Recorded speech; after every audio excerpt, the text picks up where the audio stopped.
నీట్లో మంచి ర్యాంక్ రాని విద్యార్థులకు బెస్ట్ ఆప్షన్ సిఎస్ఈఎంఏ కోర్సులు అడ్మిషన్స్ జరుగుతున్నవి. వాగర్థావివ సంపృక్తౌ వాగర్థ ప్రతిపత్తయే జగతః పితరౌ వందే పార్వతీ పరమేశ్వరౌ. ఆదిత్యాయ చ సోమాయ మంగళాయ బుధాయ చ గురుశుక్ర శనిభ్యశ్చరాహవే కేతవే నమః. శృంగేరి జగద్గురు పీఠాధిపతులకి కంచి పీఠాధిపతులకి నమస్కారములు తెలియజేసుకుంటూ కార్యక్రమాన్ని ప్రారంభిద్దాం. వీక్షించేటువంటి ప్రేక్షకుల్లో చాలామంది గత కొన్ని నెలలుగా ఈ పక్ష ఫలాల గురించి మనం తెలియజేస్తున్నాం. రాశి ఫలాలు చాలామంది ఎంతోమంది ఆదరిస్తున్నారు. వాళ్ళ నిజ జీవితంలో చాలామంది నిజంగా జరుగుతున్నాయండి, మీరు చెప్పినట్టే జరుగుతున్నాయి, ఏ రోజుకు ఆ రోజుకి సంబంధించినటువంటి ఖర్చు కానీ ఆదాయం కానీ అలాగే ఉంటుంది, ఇక మానసికమైనటువంటి ఒత్తిళ్లు కూడా చెప్పినటువంటి రోజుల్లో ఉంటున్నాయి అని చెప్తున్నారు.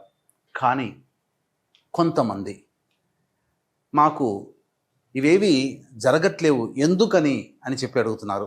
అయితే ఇక్కడ క్లారిటీ మీకు ఒకటి తెలియచేస్తాను. ముఖ్యంగా పేరును బట్టి కాకుండా జన్మ నక్షత్రము ఉండి జన్మ రాశి గనక ఉన్నటువంటి వాళ్ళు ఖచ్చితంగా ఆ రాశే చూసుకోవాలి. అది ఒకటి పాయింట్ గుర్తుపెట్టుకోవాలి. ఇక రెండో పాయింట్, చాలామంది ఈ జొడాయిక్ సైన్ సన్ ప్రకారం కనుక రవి ప్రకారం సూచించబడినటువంటిది. అంటే ఏంటి, జూలై 23 నుంచి ఆగస్టు 23 వరకు సింహరాశికి సంబంధించినటువంటి వాళ్ళు. ఈ జూలై 23 నుంచి ఆగస్టు 23 మధ్యలో పుట్టిన వాళ్ళు సింహరాశి చూసుకుంటున్నారు. అది తప్పు. మీరు పుట్టిన డేటు, టైము, ప్లేస్ను బట్టి మీకంటూ ఒక నక్షత్రము, ఒక రాశి ఉంటుంది. ఆ రాశి మాత్రమే చూసుకోవాలి. అయితే కొంతమంది మరి మాకు నక్షత్రాలు రాశులు లేవండి, మరి ఏంటి అన్నప్పుడు నామ నక్షత్రాన్ని బట్టి చూసుకోవాలి. అయితే ఇక్కడ కూడా చాలామంది పొరబడుతున్నటువంటి విషయం ఏంటంటే, ఉదాహరణకి లక్ష్మి అనే అమ్మాయి ఉంది. ఆ అమ్మాయి చూచే చోళ కాబట్టి లక్ష్మి అని అంటే అశ్విని నక్షత్రంగా భావించుకొని మేషరాశిగా భావించుకొని మేషరాశి ఫలాలు చూస్తున్నారు. కానీ ఆ లక్ష్మి అనే అమ్మాయికి తెలుసు తాను కన్యారాశిలో పుట్టాను అని చెప్పి. కన్యారాశి చూడకుండా నామనక్షత్రమైనటువంటి అశ్విని నక్షత్రం సూచించే లక్ష్మి అనే పేరుని సూచించే మేషరాశిని చూసుకోవడం వల్ల ఆ అమ్మాయికి ఫలితాలు తారుమారవుతాయి. కాబట్టి ఏత వాత చెప్పొచ్చేది ఏమిటంటే, కంక్లూజన్ ఒకే మాటలో చెప్పాలంటే, మీకు జన్మ నక్షత్రము ప్రకారము జన్మ రాశి ఉంటుంది. ఆ రాశిని బట్టే చూడాలి తప్ప సన్ జొడాయిక్ సైన్ అనగా ఈ మంత్లో పుట్టిన వాళ్ళు ఈ రాశి అని చెప్పుకుంటారు కదా, అది తప్పు. అది ఫాలో కాకూడదు. అలాగే మీకు జన్మ నక్షత్రము జన్మ రాశి తెలియకపోతేనే అప్పుడు నామ నక్షత్రాన్ని బట్టి చూసుకోవాలి. ఇది క్లారిటీగా అందరూ గమనించగల ప్రార్థన. అప్పుడే ఇప్పుడు నేను చెప్పబోయే ప్రతి పక్ష ఫలాలు చెప్పబోయే ఫలితాలు మీకు దాదాపుగా 90% మీకు సూట్ అవుతాయని చెప్పవచ్చు. ఇక గమనించుకున్నట్లయితే 12 రాశులకి సంబంధించినటువంటి ఫలితాలు మనం తెలుసుకునే ముందు ఈ యొక్క జూన్ 1వ తారీఖు నుంచి 15వ తారీఖు వరకు గ్రహ సంచారం ఏ విధంగా ఉందో తెలుసుకుందాం. యాజ్ యూజువల్గా శని మీనరాశిలో, రాహు కుంభరాశిలో, కేతు సింహరాశిలో, అలాగే శుక్రుడు మేషరాశిలో మరియు వృషభ రాశిలో రవి సంచారము, 6వ తారీఖు వరకు బుధుడు వృషభ రాశిలో, 7వ తారీఖు నుంచి బుధుడు మిథున రాశిలో, అలాగే గురువు మిథున రాశిలో, కుజుడు 6వ తారీఖు వరకు కర్కాటక రాశిలో, తదనంతరం 7వ తారీఖు నుంచి కుజుడు సింహరాశిలో మరియు కేతు కూడా సింహరాశిలోనే సంచారం చేస్తున్నాడు. కాబట్టి దీన్ని బట్టి ఫలితాలు ఆయా రాశుల వారికి ఏ విధంగా ఉండబోతుందో మనం తెలుసుకునే ప్రయత్నం చేద్దాం. ద్వాదశ రాశులలో భాగంగా చిట్ట చివరిదైనటువంటి మీన రాశిలో జన్మించినటువంటి వారికి జూన్ 1వ తారీఖు నుంచి 15వ తారీఖు వరకు ఏ విధంగా ఉండబోతుందో తెలుసుకునే ప్రయత్నం చేద్దాం. రాశిలోనే శని సంచార ప్రభావం. ఈ గ్రహ ప్రభావం వలన మీరు అనుకున్నటువంటి పనులన్నీ గొప్పగా అనుకుంటుంటారు, కానీ మందకుడిగా సాగుతూ ఉంటుంటాయి. ఇది గ్రహ ప్రభావం. ఏలిన నాశని ప్రభావంలో జన్మశని జరుగుతూ ఉంటుంది ఈ మీనరాశి వారికి.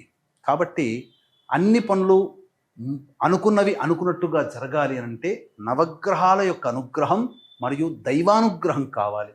ఇక 12వ స్థానంలో రాహువు మరియు 6వ స్థానంలో కేతు యొక్క సంచార ప్రభావం. ఈ గ్రహ ప్రభావం వలన విదేశీ యానానికి సంబంధించి ప్రయత్నాలన్నీ కొలిక్కి వస్తాయి. అలాగే ఉద్యోగం మారాలి, లేకపోతే ఇతరత్ర ఏదైనా కొత్త ప్రయత్నాలు ఇప్పుడు చేస్తున్నటువంటి వాటికంటే ఇంకా విభిన్నంగా కొత్తగా ఇంకేదైనా చేసుకొని లాభపడాలి అనుకుంటే కేతువు ఈ మీనరాశి వారికి సంపూర్ణముగా అనుగ్రహిస్తున్నాడు. అయితే 6వ తారీఖు వరకు కుజుడు అనుకూలంగా లేడు. మీరు అనుకున్నటువంటి పనులన్నీ కూడాను ఆ ప్లానింగ్ వరకే ఉంటుంది. కానీ ఇంప్లిమెంటేషన్కి రావాలి అని అంటే 6వ తారీఖు తర్వాత 7వ తారీఖు వరకు వేచి చూడండి.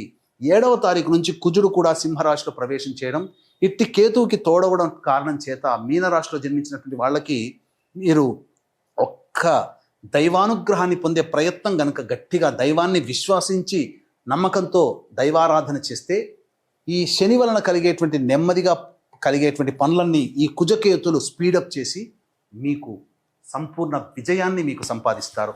ఈ గ్రహ ప్రభావం వలన ఆస్తి సంబంధమైనటువంటి వివాదాలు పూర్తిగా సమసిపోతాయి. నూతన స్థిరాస్తులు కలుగుతాయి. అలాగే ఇంటికి సంబంధించినటువంటి రిజిస్ట్రేషన్లు కానీ, గృహప్రవేశాలు కానీ, ఏదైనా కానీ, హౌసింగ్ లోన్స్ కానీ, వెహికల్ లోన్స్ కానీ మీకు అన్నీ కూడాను సంప్రాప్తమవుతాయని చెప్పవచ్చు.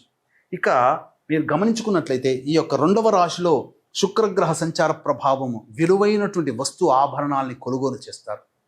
గృహంలో కుటుంబ సభ్యులతో ఆనందంగా గడుపుతారు. ముఖ్యంగా స్త్రీ సౌఖ్యం మీకు కలుగుతుంది. పెద్దల యొక్క ఆశీర్వచనం మీకు కలుగుతుంది. తద్వారా అనుకున్నటువంటి పనులన్నీ కూడాను పూర్తి చేసుకుంటారు.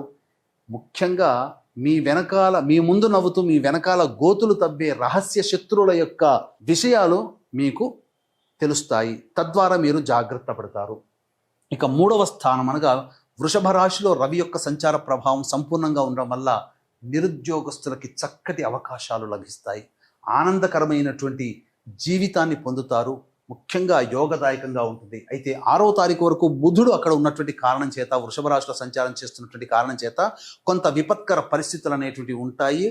ప్రభుత్వ పరంగా పనిచేసే ఉద్యోగస్తులు, ప్రభుత్వంతో లావాదేవీలు జరిపే కాంట్రాక్టర్లు, వీళ్ళందరూ కూడా జాగ్రత్తలు పాటించండి. కానీ 7వ తారీఖు నుంచి బుధుడు మిథున రాశిలో సంచారం చేస్తున్నటువంటి కారణం చేత అటు రవి, అటు బుధుడు, కుజుడు, కేతువు, రాహువు, శుక్రుడు ఎన్ని గ్రహాలు యోగిస్తున్నాయి. కాబట్టి సంపూర్ణముగా విజయోత్సాహంతో ఈ మీనరాశి వారు గడుపుతారని చెప్పవచ్చు. ఇక గురువు 4వ స్థానంలో సంచారం చేస్తున్నటువంటి ఈ కారణం చేత కొన్ని విపత్కర పరిస్థితులు, చేస్తున్నటువంటి ప్రయత్నాల్లో ఆటంకాలు, ప్రశాంతత లేని జీవితం, అలాగే సంతోషం ఉండదు ఏ పని చేస్తున్నా. ఎందుకనంటే గతం తాలూకు బాధలు ఇప్పుడు విజయాన్ని పొందినప్పటికీ గతం తాలూకు బాధలు మీకు గుర్తు రావడం వల్ల విజయం పొందినా సంతోషంగా ఉండలేరు. ఏ తర్వాత చూసినట్లయితే ప్రధానంగా ఒక శని, గురువు తప్ప మిగతా అన్ని గ్రహాలు ఇంచుమించుగా 7వ తారీఖు నుంచి 15వ తారీఖు జూన్ వరకు అద్భుతమైనటువంటి అనుకూలంగా ఉన్నాయి. ఒక గురువు అనుకూలంగా లేడు. కాబట్టి అందుకనే చెప్పింది మొట్టమొదలుగా దైవానుగ్రహాన్ని పొందే ప్రయత్నం మీనరాశి చేస్తే మిగతా గ్రహాలన్నీ కూడా మీకు సాకారం అవుతాయి. అన్ని విషయాల్లో మీకు యోగాన్ని కలగజేస్తాయి. ఇక గమనించుకున్నట్లయితే ఈ రాశిలో జన్మించినటువంటి మహిళలకి అద్భుతమైనటువంటి యోగము కలగబోతుంది. అప్పటి వరకు మిమ్మల్ని ఇబ్బంది పెట్టినటువంటి వాళ్ళు మీకు గౌరవ మర్యాదలు ఇస్తారు. తద్వారా కోల్పోయిన చోట తిరిగి మళ్ళీ గౌరవాన్ని పొందే అవకాశం ఉంటుంది. అన్ని విధాలుగా మీరు ఆనందదాయకంగా జీవిస్తారు. కుటుంబంలో మీ మాటకి తిరుగు లేకుండా ఉంటుంది.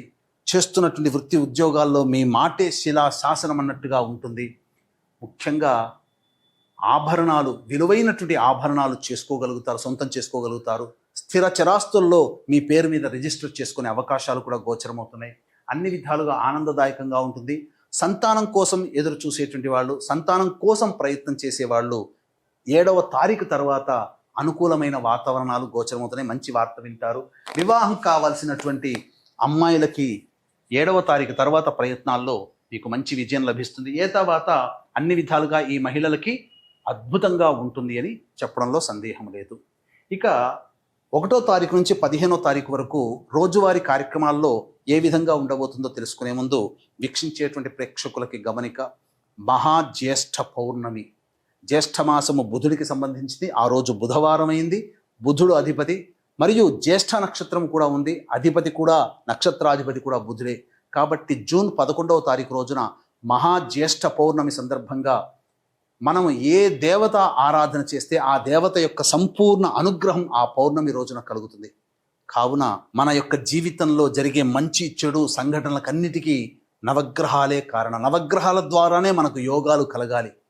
కాబట్టి అట్టి నవగ్రహాల్ని ప్రసన్నం చేసుకునే విధానంగా సంపూర్ణ నవగ్రహ శాంతి మరియు జాతకరీత్యా కలుగు విద్య, వివాహ, ఉద్యోగ, దాంపత్య, అనారోగ్య సమస్యల నివారణకి సర్వదోష నివారణ పూజలు, హోమాలు మీ గోత్రనామాదులతో జరిపించి శక్తిపాతము చేయబడినటువంటి కరుంగలి మాలని మీకు అందివ్వడం జరుగుతుంది. అవకాశం ఉన్న వాళ్ళు ఈ కార్యక్రమ తదనంతరం కాంటాక్ట్ చేసి వెంటనే మీ గోత్రనామాదులు నమోదు చేసుకోవచ్చు.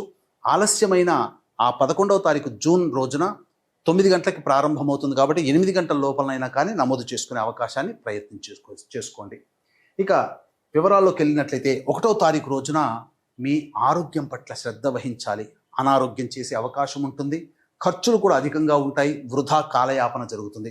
2, 3, 4, 5, 6 తేదీల్లో గనక చూసుకున్నట్లయితే ఆనందముతో మీ జీవితాన్ని గడుపుతారు. ముఖ్యంగా రాని బాకీలు వసూలవుతాయి. నిరుద్యోగస్తులకి ఉద్యోగం లభించే అవకాశం ఉంటుంది. ప్రమోషన్లు ఆల్రెడీ చేస్తున్న ఉద్యోగస్తులకి ప్రమోషన్లు కలుగుతాయి. విందులు వినోదాల్లో పాల్గొంటారు. అలాగే ధనపరమైనటువంటి సమస్యలు తీరుతాయి.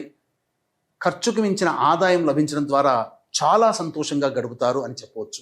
7, 8, 9 తారీఖుల్లో ఎక్కువగా ఖర్చులు కలుగుతాయి. మానసికమైన ప్రశాంతత లోపిస్తుంది. మీ వెనక మంచిగా ఉండి వెనక గోతులు తవ్వే వాళ్ళు ఉంటారు. శత్రువులు పెరుగుతారు. జాగ్రత్తలు పాటించండి. ముఖ్యంగా స్త్రీల వల్ల కొన్ని సమస్యలు ఈ 7, 8 తారీఖుల్లో 9 తారీఖుల్లో గోచరమవుతాయి. అనవసరమైన ఖర్చులు కూడా పెరుగుతాయి కాబట్టి జాగ్రత్తలు ఉండండి. ఇక 10, 11 తేదీల్లో సంతానం మూలకంగా ఖర్చులు, సమస్యలు పెరుగుతాయి.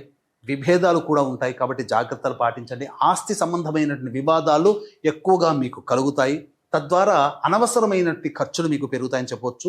విదేశీయానానికి సంబంధించి ప్రయత్నము కాస్త 7వ తారీఖు నుంచి మీకు అనుకూలంగా ఉంటుంది. ఆ విధంగా మీరు పోటీ పరీక్షల్లో నెగ్గుకు రావచ్చు అని చెప్పవచ్చు. ఇక 12, 13, 14, 15 తేదీల్లో కనుక చూసుకున్నట్లయితే అన్ని విధాలుగా అన్ని వృత్తి, ఉద్యోగ, వ్యాపార రంగంలో ఉన్నటువంటి వాళ్ళు గొప్ప విజయాలు పొందుతారు. ధనాదాయం చాలా చక్కగా ఉంటుంది. విందులు వినోదాల్లో కుటుంబ సభ్యులతో ఆనందంగా ఉంటారు. పాత మిత్రులను కలుసుకుంటారు.